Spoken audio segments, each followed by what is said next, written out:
Hi everyone, welcome back to the channel. Today we're diving into an important topic that can affect tenants and landlords alike. The Non-HUD Tenant-Based Rental Agreement. If you're looking to learn more about what this type of rental agreement is and how it works, you're in the right place. Let's break it down.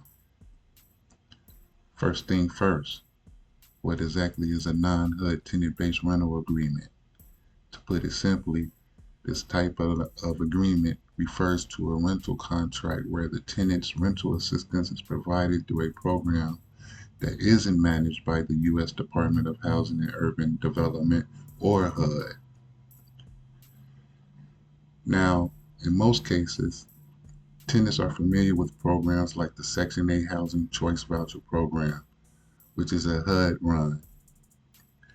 But non-HUD tenant-based rental agreements usually involve assistance provided by other local or private organizations, such as supportive housing programs or sometimes even state-level programs.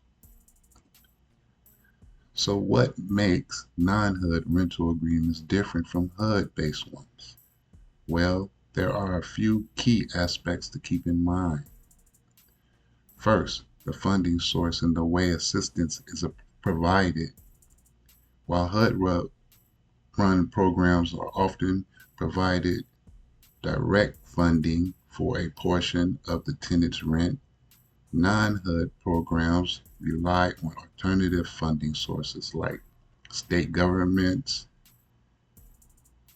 local nonprofits, or private foundations.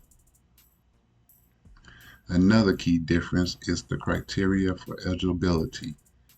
Non-HUD programs may have different requirements when it comes to income, family composition, or even geographic location. It's important to check with the program provider to ensure you meet the qualifications. Now, one of the most important aspects of the non-HUD tenant-based rental agreement is the lease structure. This means that the agreement is typically between the tenant and the landlord, just like any other rental lease, with assistance provided separately.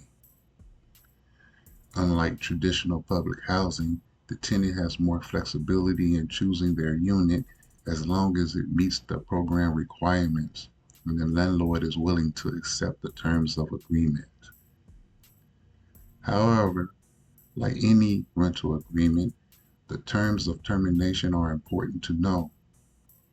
If the program funding runs out or the tenant no longer meets eligibility criteria, the agreement may end and the tenant could lose their housing assistance.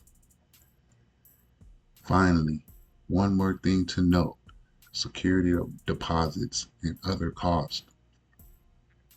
These can vary by program and may require different documentation, so always check with your program provider and landlord for clarity on what you're responsible for. To sum it up, a non-HUD tenant-based rental agreement is a rental contract where a tenant receives rental assistance through a non-HUD program. It provides flexibility in choosing housing while still offering much needed assistance. But like any other rental agreement, it comes with its own set of rules and responsibilities. That's all for today's breakdown. If you found this video helpful, make sure to give it a thumbs up and subscribe to the channel for more information on housing topics. And if you have any questions, drop them in the comments below. I'd love to hear from you.